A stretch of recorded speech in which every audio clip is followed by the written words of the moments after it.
आज हम क्या चर्चा कर रहे हैं? आज हम ओवन डैमेज की चर्चा कर रहे हैं। तो ओवन डैमेज जब आप लेते हो तो ओवन डैमेज इंश्योरेंस लेते उसमें सबसे ज्यादा ध्यान रखना है। थर्ड पार्टी का मैंने चर्चा की। थर्ड पार्टी मैंने क्या बताया? हमेशा पीए कवर यानी पर्सनल एक्सीडेंट कवर लेना है, पेड ड्राइवर कवर लेना है, टीपीपीडी रेस्ट्रिक्ट नहीं करनी है, लिमिटेड नहीं करनी है, और सीसी का ध्यान रखना है। मेन चीज ऑनलाइन पोर्टल्स में बहुत सारी गड़बड़ हो रही है, जहाँ पे वो सीसी को कम करके पुलिस सस्ती बना देते हैं। कल को देखो, भगवान न करे किसके साथ विपदा आ जाए एकदम से, अगर एक्सीडेंट हो जाता है तो अगर सीसी गलत ली हुई तो आप पे बहुत बड़ी लायबिलिटी आएगी। अब ओवन डैमेज की बात करते हैं। तो ओवन डैमेज में बहुत सारी चीजें, बहुत वाइड चैप्टर है ये, तो इसको दो पार्ट में समझेंगे हम। पहला पार्ट पे आते हैं। सबसे पहले जब आप ओवन डैमेज लेते हो तो पहली चीज ध्यान रखने वाली क्या होती है? आईडीवी। इसका फुल नेम क्या है? इंश्योर्ड डिक्लेयर वैल्यू, यानी जिस चीज का आप बीमा करा रहे हो उसकी वैल्यू कितनी है, और इसके ऊपर ही पूरा खेल चलता है सारा क्लेम का।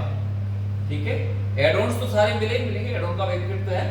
सबसे इंपॉर्टेंट चीज आपकी आईडीवी। लोग इंश्योरेंस सस्ता कराने के चक्कर में गाड़ी की वैल्यू कम कर लेते हैं। मैं मेरे एक उदाहरण दे रहा हूं। मेरे यहाँ स्टाफ में मारुति थी और मॉडल भी 2019, यानी गाड़ी को 3 साल हुए। उन्होंने पुराना इंश्योरेंस मेरे पास ला के रखा। गाड़ी की आज एक्स शोरूम प्राइस है 8 लाख रुपए। मेरे पास जो इंश्योरेंस लेके आए तो बोले साहब 2,68,000 रुपए, 2.68 लाख की वैल्यू गाड़ी की। मैंने उनसे कहा, मैंने कहा वैसे वैल्यू कम क्यों कर रखी आपने? बोल साहब हमें ज्ञान मत दो, आप तो बताओ इससे सस्ता बीमा करोगे कि नहीं करोगे। मैंने फिर भी गाड़ी की वैल्यू सेम रखी 271, क्योंकि एज पर सिस्टम गाड़ी की वैल्यू करीब करीब 5 लाख रुपए आएगी। और संयोग ऐसा बैठा कि ये अभी मई की घटना है, मई 2023। मैंने 12 मई को इंश्योरेंस किया, 15 मई को इंश्योरेंस इफेक्टिव होना था। 15 मई को इफेक्टिव हुआ, 16 मई को सुबह सुबह उस गाड़ी का एक्सीडेंट हो गया। और एक्सीडेंट इतना भयंकर हुआ कि वो बस गाड़ी के ऊपर आ गई, गाड़ी को बिल्कुल पीछते हुए 100 मीटर पीछे ले जाके नाले में डाल दिया। 5 सवारियां अंदर थी, 2 अभी भी हॉस्पिटलाइज है। इतनी चोट लगी उनकी, भगवान का शुक्र है किसी की डेथ नहीं हुई। मेरे पास उनका फोन आया, बोल साहब गाड़ी एक्सीडेंट हो गई। मैंने उसको नॉर्मल लिया, मैंने नॉर्मल एक्सीडेंट मैंने पहुंचा, रिपेयर करवा देंगे। जब मैंने गाड़ी की फोटो मंगाई तो मैंने कहा साहब ये स्क्रैप पे जाएगी गाड़ी। स्क्रैप का मतलब होता है कि बीमा कंपनी ये देखती है कि हमारा बीमा जो दिया हुआ है खर्चा उससे ज्यादा आ रहा है या उससे कम आ रहा है। अगर खर्चा रिपेयर करने कम आ रहा है तो कंपनी रिपेयर करवा के देती है। अगर खर्चा ज्यादा आ रहा है तो कंपनी गाड़ी को स्क्रैप में बेच देती है और आपको क्लेम दे देती है। अब उस गाड़ी की टोटल जो कॉस्ट हमने निकाली रिपेयर की वो आई 3,12,000 रुपए। तो कंपनी ने डिसाइड किया कि इसको स्क्रैप पे दे दो। तो गाड़ी की वैल्यू कितनी थी एज पर इंश्योरेंस पॉलिसी? 2,71,000। वास्तव में मार्केट वैल्यू 5 लाख थी, पर एज पर इंश्योरेंस पॉलिसी वो 2,71,000 की थी। कंपनी ने 1,000 रुपए कंपल्सरी एक्सेस से काटे, 2,70,000 का भुगतान कर दिया। अब वो पार्टी मेरे पे गर्म हुई कि साहब ये हमारी गाड़ी 5 लाख की थी, आप 270 कैसे दिलाए? मैंने कहा भाई साहब याद करो उस दिन जब आप इंश्योरेंस ले रहे थे मैंने आपको समझाया था कि आपने गाड़ी की वैल्यू कम कर रखी है, तब तो आपको सस्ता प्रीमियम चाहिए था। अब जब क्लेम आया तो आप कह रहे साहब कम क्यों हुआ? मैंने कहा आप चाहे कहीं भी जाइए, आपके लिए आप स्वतंत्र देश के स्वतंत्र नागरिक हैं, आप जा सकते हैं कहीं भी, पर इंश्योरेंस यही मिलेगा और गाड़ी स्क्रैप में जाएगी। फिर उनके समझ में आ गया। दोबारा जब गाड़ी उन्होंने नहीं ली तो इस बार वैल्यू पूरी रखी। तो हमेशा मेरा ध्यान, बात रिक्वेस्ट मैं तो कर रहा हूँ आपसे कि आईडीवी को ध्यान से रखना है। ऐसा भी नहीं है कि गलत तरीके से बढ़ा दें आईडीवी। हमेशा पहले साल जब गाड़ी शोरूम से बाहर आती है तो 12 से पहले उसकी 5% वैल्यू कम होके गाड़ी का इंश्योरेंस करके बाहर निकालते हैं। जैसे फॉर एग्जाम्पल गाड़ी अगर 1 लाख की है तो 95,000 रुपए की आईडीवी आएगी आपकी। जब दूसरे साल आप रिन्यू करोगे उसको, यानी आज आपने गाड़ी 2023 में खरीदी तो 2023-24 का जो इंश्योरेंस होगा 95,000 का होगा। 24-25 में जब इंश्योरेंस होगा आपका तो फिर 10% कम हो जाएगा, यानी 95,000 का 10% कम होगा, कितना हुआ 9,500 रुपए आपकी वैल्यू कम हो गई। तो अब एक्चुअल वैल्यू क्या बची 86,000 अप्रोक्स, 85,500, 86,000 कर सकते हो आप। थर्ड ईयर यानी जो बात करें 25-26 तो 25-26 में 86,000 के 10% कम होंगे। इस तरह वो वैल्यू कम होती जाएगी और आप देखोगे 10 साल में आते आते गाड़ी की वैल्यू 0 हो जाएगी। अब ये आईडीवी कैलकुलेट कैसे होती है? आज अपनी गाड़ी 1 लाख की ली शोरूम से, बट कुछ कंपनी जैसे डीजीटी या बजाज की बात करो, ये कंपनियां करंट शोरूम प्राइस को देखती है। यानी आपने जब ली तो 1 लाख की थी। जैसे मैं एक बाइक का एग्जांपल दूं, N250 जब लॉन्च हुआ तो उसकी एक्स शोरूम प्राइस थी 1,44,000। अब उसकी 1 साल हुआ ही नहीं पूरा लॉन्च हुए, अब उसकी वैल्यू एक्स शोरूम कितना है 1,60,000। तो अब जब इंश्योरेंस कंपनी, जैसे बजाज के डीजीटी की बात करूं तो हर कंपनी टू कंपनी डिपेंड करता है, तो आज 160 को मानते हुए डेप्रिसिएट करती है, नहीं कि 145 को मानते हुए। तो थोड़ा बहुत ऊपर से चलेगा, ठीक है, बहुत ज्यादा हमेशा कम मत करो पैसे बचाने के चक्कर में, अदरवाइज आपकी गाड़ी की वैल्यू खत्म है। आपको अगर लोन लेना है तो जो भी फाइनेंशियल इंस्टीट्यूट है, वो बैंक है या एनबीएफसी है, वो जब लोन देगी तो आपकी इंश्योरेंस की जो वैल्यू है आईडीवी, इंश्योर्ड डिक्लेयर्ड वैल्यू, उसको देखेगी और उसके हिसाब से लोन देगी। बढ़ाने का तो ऑप्शन होता है कि बेस्ट डील के हिसाब से बढ़ा देते हैं इंश्योरेंस। नहीं, गलत है। अगर आप इस तरह करते हैं, लोन के चक्कर में लोन करते हैं, उसमें ऑप्शन आता है ना बढ़ाने का, वैल्यू बढ़ाने का तो ऑप्शन नहीं। वैल्यू आपका जो आप कंपनी के पोर्टल पे जाओगे तो कंपनी के पोर्टल दिखाएंगे मिनिमम वैल्यू है, मैक्सिमम वैल्यू है, उसके बीच में रखते हो आप वैल्यू, तब आप गलत नहीं है। अगर उससे एक्स्ट्रा बढ़ाने की कोशिश करते हैं तो गलत है। ये जो आपने बोला करंट वैल्यू, जैसे N250 का बोला, तो ये वेरिएंट पे डिपेंड करता है, बिकॉज जो हर वेरिएंट का अलग होता है। 144 सिंगल चैनल ABS का है और 160 ड्यूअल चैनल ABS का है, तो वो डिफरेंट। बिल्कुल, आप जब गाड़ी चुनोगे, मॉडल चुनोगे, सिंगल ABS है या ड्यूअल ABS है, ये उसमें आता है। इंश्योरेंस कंपनी जब आपने इंश्योरेंस करती है पूरे मॉडल दिखाती है। जैसे मैंने हीरो स्प्लेंडर का एग्जांपल दिया था पहले, तो स्प्लेंडर के बहुत सारे मॉडल है, तो हर मॉडल कंपनी दिखाएगी आपको। थोड़ा बहुत चलता है, मैंने कहा VXI है, VXI ऑप्शनल है, तो आपने VXI चुन लिया, वो एक्सेप्टेबल है क्योंकि दोनों की सीसी सेम है। तो जब भी करो आप सीसी का ध्यान रखो कि सीसी सेम रहे आपकी, ठीक है। तो अब ध्यान रखोगे आईडी समझ में आपको।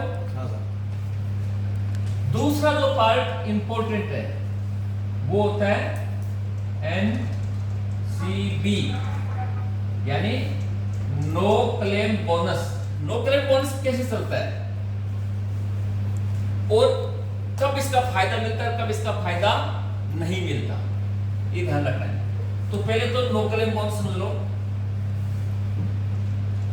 पहले साल, जैसे मैंने अभी आपको उदाहरण दिया था,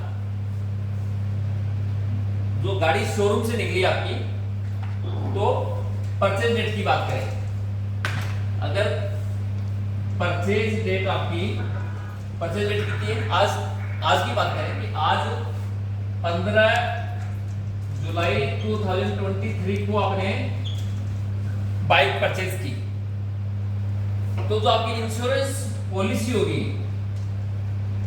इंश्योरेंस पॉलिसी कहां से कहां वैलिड होगी, वो उस डेट लिखी आएगी 15/7/2023 टू 14/7/2024। अब इस पूरे साल के लिए आपकी एनसीबी कितनी होगी 0%, यानी जो आपने वैल्यू डिक्लेयर की उस वैल्यू पे जो ओवन डैमेज प्रीमियम आया, इंश्योरेंस कंपनी उसी को ही रखेगी, कि वो डिस्काउंट नहीं देगी। अब इस पूरे साल के दौरान आपने कोई क्लेम नहीं दिया, तो जो 15/7/24 टू 14/7/25 की जो पॉलिसी बनेगी उसमें एनसीबी कितनी आएगी? 20%। फिर आपने क्या ले लिया तो 15/7/25 टू 14/7/26 आपका एनसीबी कितनी होगी? 25%। फिर आपने क्लेम ले लिया तो 15/7/25 टू 15/7/26 टू 14/7/27। अब आपका एनसीबी कितनी होगी? 35%। आपने फिर क्लेम ले लिया तो अगली पॉलिसी क्या बनेगी? 15/7/27 टू 14/7/28। नहीं क्लेम लिया तो एनसीबी कितनी हो जाएगी? 45%। और आपने फिर क्लेम नहीं लिया 15/7/27 से 14/7/28 तक क्लेम नहीं लिया तो अगली पॉलिसी बनेगी जो कब बनेगी? 15/7/28 टू 14/7/29। यहां पे आपका एनसीबी कितनी हो जाएगी? 50%। ये लास्ट है, लास्ट कैपिंग कितनी है? 50% है। ये लास्ट कैपिंग आपकी, इससे ऊपर एनसीबी नहीं है। 50% से ऊपर एनसीबी नहीं मिलेगी। ठीक है, अब ये एनसीबी खत्म कब होती है? ऐसा नहीं कि वो खत्म नहीं होगी, मान लिमिट तो 50% है। अगर आप कभी क्लेम ले ही नहीं रहे हो, जैसे मेरी गाड़ी का एग्जांपल दो, मेरी गाड़ी क्लेम है ही नहीं आज तक, 12 साल में क्लेम आया नहीं कभी, तो वो एनसीबी 50% चल रही है, अब इससे ऊपर नहीं जा रही। बट अगर मैंने इस साल क्लेम लिया तो क्लेम लेते एनसीबी क्या हो जाएगी? 0 हो जाएगी वापस। यानी अब मैं बात करूं, ये आपने 15/7/28 टू 14/7/29 वाली पॉलिसी ली, इसमें एनसीबी कितनी थी? 50% थी। अब इस चीज को अच्छी तरह समझते हैं दोबारा कि एनसीबी 0 कब होगी? अगर इस पॉलिसी में आपने क्लेम लिया 15/7/28 टू 14/7/29, क्लेम ले लिया आपने, ठीक है। अब क्लेम की वैल्यू से कोई मतलब नहीं है। 1 रुपए क्लेम है वो भी क्लेम है, 1000 का क्लेम है वो भी क्लेम है, 1 लाख का क्लेम वो भी क्लेम है। जैसे ही आपने क्लेम का दावा किया तो पहला पॉइंट, क्लेम आते ही एनसीबी क्या हो जाएगी आपकी? 0 हो जाएगी, ठीक है। गाड़ी owner transfer except blood relation,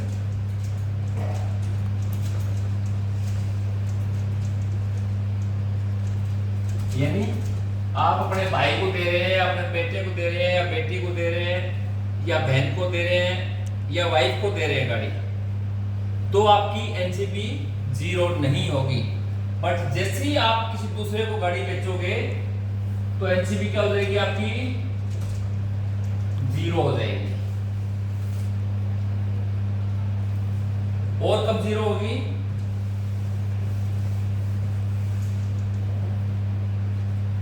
यदि पॉलिसी 90 दिन से ज्यादा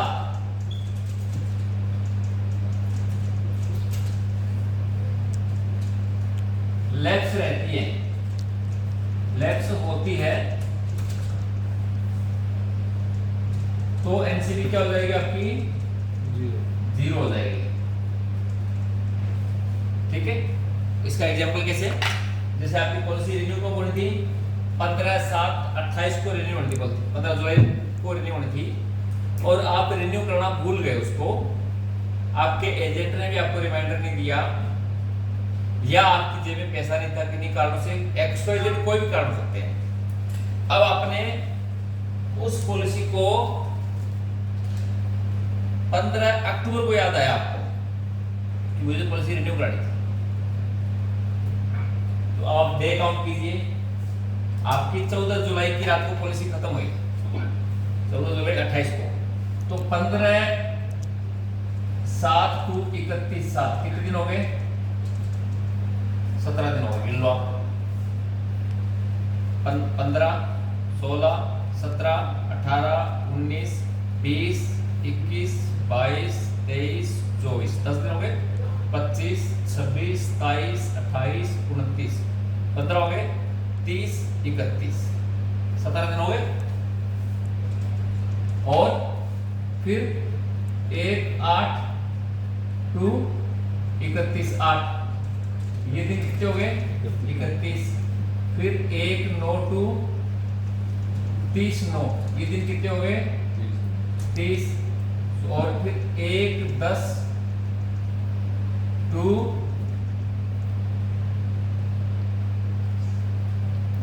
31, 10 की बात कर लें तो ये दिन कितने हो गए? 31। अब आप जोड़ो, या 15 10 है ना मिनट, 109 दिन हो गए। सॉरी 15 दिन से 15, आपको 15 अक्टूबर को याद आई तो 15 अगस्त, तो ये 15 दिन ही हो गए। अब आप जोड़ो, 7, 1, 8, 5, 13, 93, यानी 90 दिन से ज्यादा हो गया। वहीं पे अगर 15-10 की बजाय अगर 10-10 को उसको याद आ जाता, या 10-10 को उसका पैसा जेब में आ जाता, तो 10-10 तक कितने दिन हुए? 10 दिन हुए। यानी फिर कितने दिन हुए यहाँ पे? 93 के बजाय 83 दिन हुए, है ना? 88, यानी 2 दिन कम है अभी 90 दिन होने में। तो अब क्या होगा? आपकी एनसीबी पूरी 50% रह जाएगी और गाड़ी का सर्वे होगा। सर्वे होके आपकी NCB as it is recover हो जाएगी, पॉलिसी नई बन जाएगी। तो ध्यान रखना कि 90 दिन नहीं होना चाहिए, 89 डेज से पहले उस पॉलिसी को रिन्यू कर दो तो आपको एनसीबी मिलेगी। अब चाहे पॉलिसी लैप्स नहीं हुई है बट आपने गाड़ी X पर्सन ने Y पर्सन को बेच दी, तो जब रिन्यू करेंगे तो 2 चीज होगी। ये ध्यान रखना, जो लोग गलतियां करते हैं बाद में क्लेम नहीं मिलते उनको। X ने Y को बेची, पॉलिसी चल रही है, आरसी चेंज हो गई, X की बजाय Y के नाम पे हो गई। बीमा कंपनी को इस चीज का पता ही नहीं कि भैया X ने गाड़ी Y को बेच दी और Y ने अपने नाम पे डाली गाड़ी को। न तो X ने इन्फॉर्म किया, ना Y ने इन्फॉर्म किया, और गाड़ी का नुकसान हो गया, तो बीमा कंपनी क्लेम नहीं देगी आपको। ये ध्यान रखना, साफ बिल्कुल मना हो जाएगा। तो जैसे ही आप गाड़ी सेल करते हो तो परचेज करने वाले को ये ध्यान रखना है, सेल करने वाला ध्यान जो रखेगा कि उसने सेल कर दी। अब परचेज करने वाला ध्यान रखना है कि सबसे पहले उस इंश्योरेंस को अपने नाम पे ट्रांसफर करवाए। इंश्योरेंस पॉलिसी ट्रांसफर होती है, परंतु एनसीबी ट्रांसफर नहीं होगी। याद रखना, एनसीबी क्या हो जाएगी? 0 हो जाएगी। अब यहां भी एक बारीक पॉइंट ध्यान रखना है आपको। ये बारीक पॉइंट कैसे हुआ? मैं इसी गाड़ी का एग्जांपल लेता हूं कि ये पॉलिसी लैप्स कब होनी थी? 14 जुलाई 29 को, 14/7/29 को ये पॉलिसी क्या होनी थी? लैप्स होनी थी, ठीक है। और गाड़ी सेल कब हुई?